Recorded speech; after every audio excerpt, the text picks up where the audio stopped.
El Concilio Vaticano II hizo un llamado a todos los católicos a reconocer, preservar y promover los bienes espirituales y morales en otras religiones y los valores en su sociedad y cultura para crear un diálogo interreligioso con un propósito unificador. Creo en Jesucristo. Confío en Buda. Creo en Dios.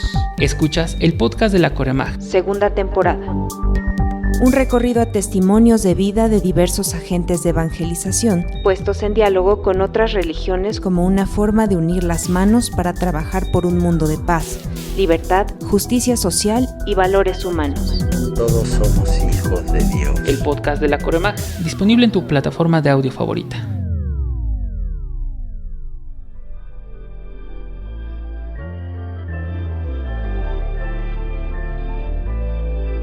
Ponente: Padre Raúl Nava Trujillo, misionero de Guadalupe. Soy el Padre Raúl Nava Trujillo y quiero compartir con ustedes en esta ocasión una experiencia que le he titulado Aprendiendo a caminar junto con otras iglesias cristianas allá en la selva del Amazonas. Es una narrativa que es parte de mi libro que se titula Nemilisamat, las huellas de Dios en la historia, donde comparto mi experiencia misionera, sobre todo en la Amazonía. Dice así: los grupos de comunidades acostumbraban reunirse periódicamente y de forma rotativa. En una ocasión, y para sorpresa del sacerdote, estando en un encuentro de comunidades del lago do Rosal, llegó un grupo de personas y le explicaron que esa gente pertenecía a otra iglesia cristiana, pero que estaban visitándolos porque traían un asunto. Se les concedió la palabra y el coordinador de la comunidad visitante comenzó a cuestionar a los presentes. ¿Por acaso no todos somos hermanos? Sí, lo somos, respondían los católicos. El coordinador de dicha comunidad evangélica organizó sus ideas y en nombre de los recién llegados le preguntó: entonces, ¿cómo se atreven a llamar a su movimiento comunidades hermanas y dejan de lado las dos comunidades de los cristianos no católicos? Hemos visto al sacerdote pasar de largo en la canoa saludándonos de lejos y lamentamos que nuestro pastor no nos visite. Venimos a pedirle al señor sacerdote que no nos excluyan. Hemos visto todo el trabajo de ustedes preservando los lagos y lamentablemente nosotros hemos permanecido pasivos solo beneficiándonos del sacrificio de ustedes. Los católicos han padecido. Queremos que el sacerdote y ustedes nos visiten y nos consideren parte del grupo de comunidades hermanas. Un católico los cuestionó y les dijo que no era fácil unirse porque tenían diferentes credos y ya se habían lastimado demasiado unos a otros en el pasado. Él proponía que mejor cada quien por su camino. Ahí fue que inició toda una negociación para orar en comunidad y evitar las particularidades que los habían dividido, como eso de rezar el Ave María, pero que todos sí podían rezar el Padre Nuestro. Al término del encuentro se les dio la bienvenida y quedaron en que, cuando se reunieran en una comunidad, la oración la organizaría la comunidad anfitriona y lo haría a su modo sin ninguna restricción, puesto que ellos no podían estar condicionando su fe. Sin embargo, todos deberían centrarse en lo que se tenía en común, tanto en la Biblia como en el respeto, la manera de ser iglesia de cada uno de ellos. Todos estuvieron de acuerdo y se llevaron a cabo no solamente encuentros de comunidades hermanas, sino asimismo los no católicos se involucraron en la lucha de la preservación de los lagos, liderada ya por muchos años por parte de las comunidades católicas. Fue en esos días, recuerda el padrecito, que con ocasión de dicha preservación, el juez encarceló a 8 personas, y entre ellos iba aquel señor líder de una de las comunidades no católicas, cuya esposa estaba muy afligida y con sus hijitos fue hospedada en la casa parroquial durante 2 días. Ella no dejaba de relacionar la prisión de su esposo con la de San Pablo, por causa del Evangelio.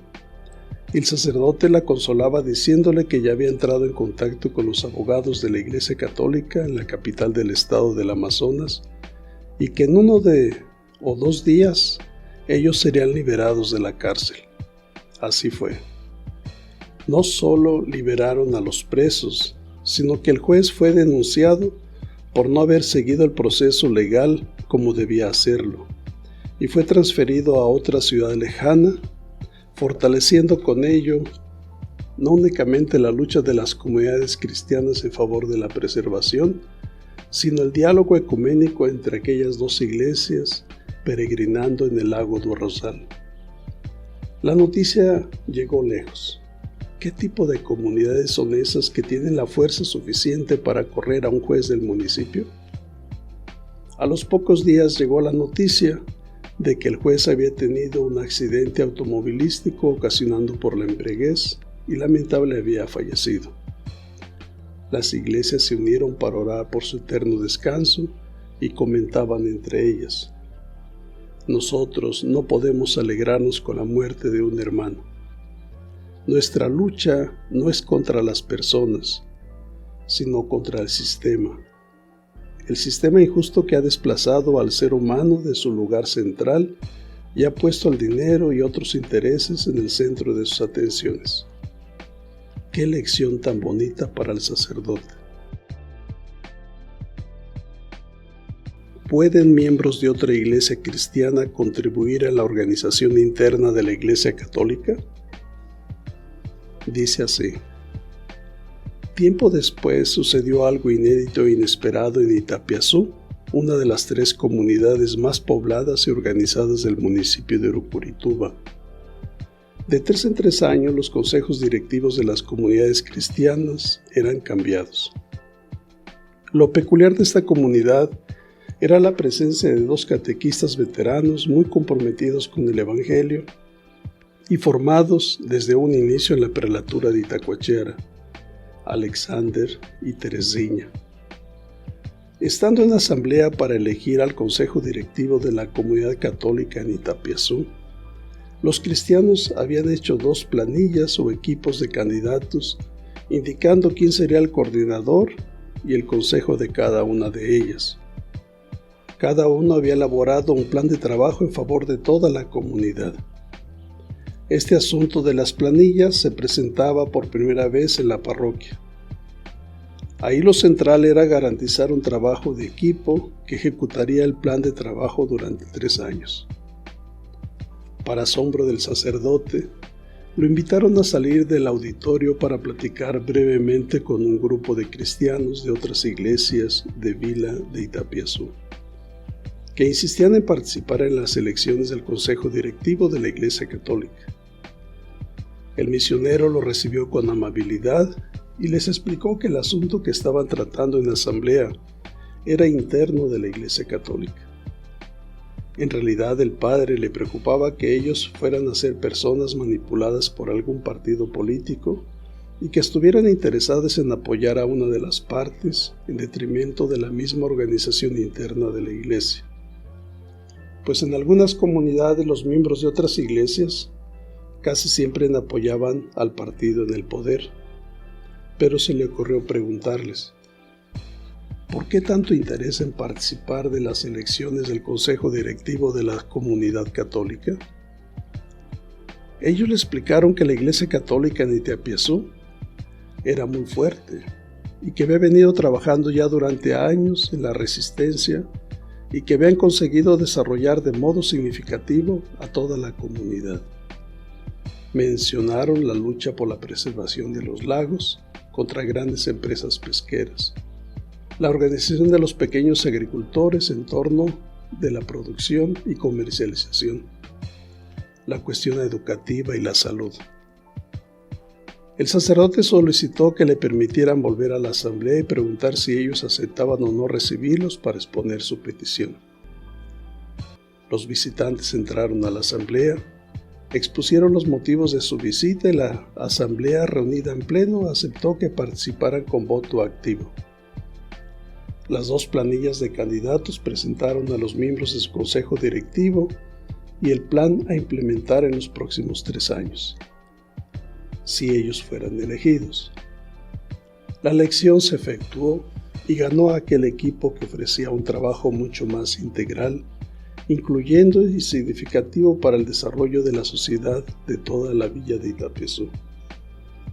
Al final de las elecciones, todos felicitaron a ambos equipos presentados y le insistieron en darse un abrazo, porque aquello era apenas un momento de discernimiento evangélico, buscando hacer la voluntad de Dios en favor de toda la comunidad, teniendo presente, como siempre se había hecho, el bien común.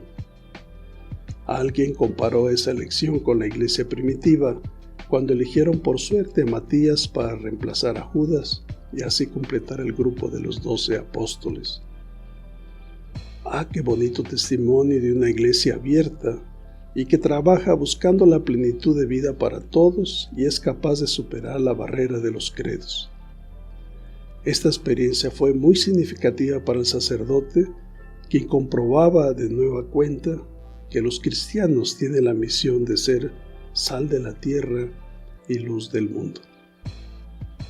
Estas 2 narrativas de la experiencia del diálogo ecuménico entre iglesias para mí ha sido muy significativo, porque en realidad esas iglesias o denominaciones cristianas son las que fueron mirando lo que significa ser cristiano, no solamente limitándose a sus celebraciones dentro del templo, sino trabajando a favor de todos, en este caso, la preservación de los lagos.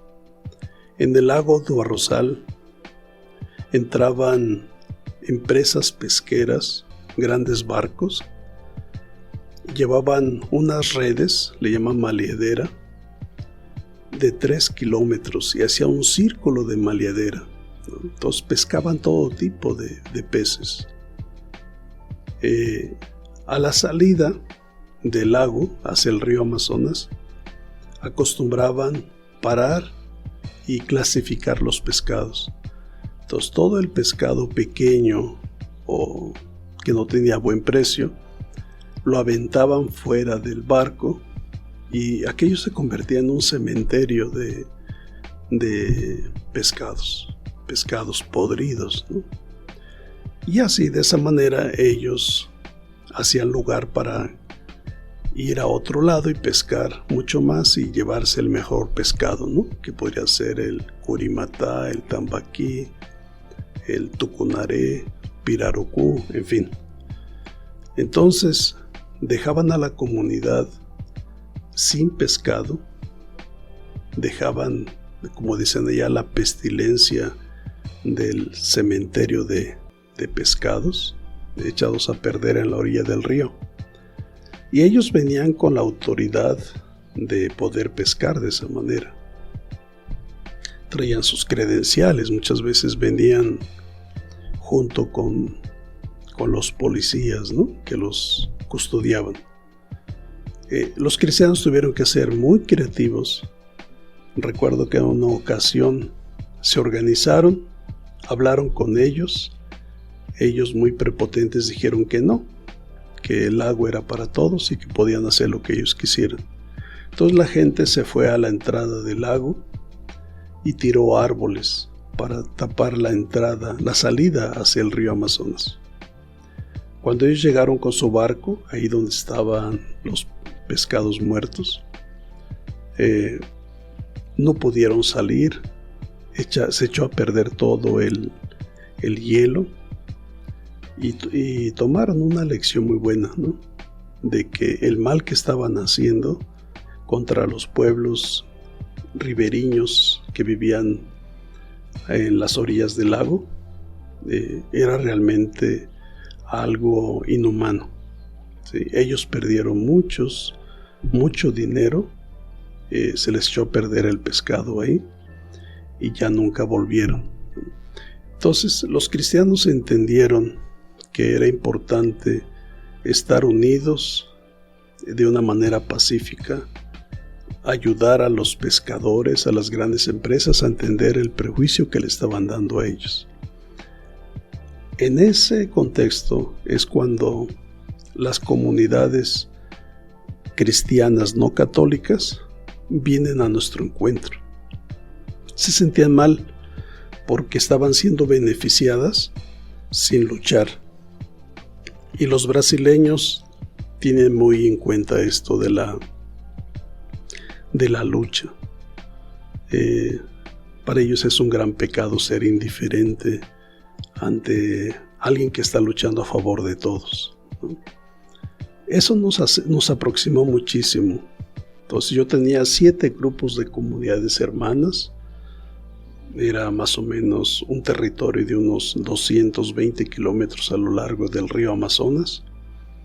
Y estaban las comunidades católicas, estaban organizadas en 7 grupos.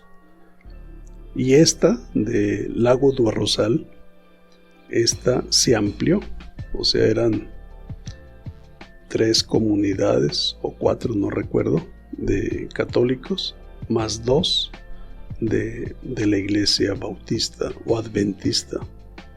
Esto hace con que nuestra iglesia dio un gran testimonio de lucha a favor de la vida, y también el ser una iglesia abierta, capaz de reunirse, de encontrarse con los demás y sumar fuerzas en una lucha a favor de la vida de todos, no solamente de nuestra iglesia, sino de todos.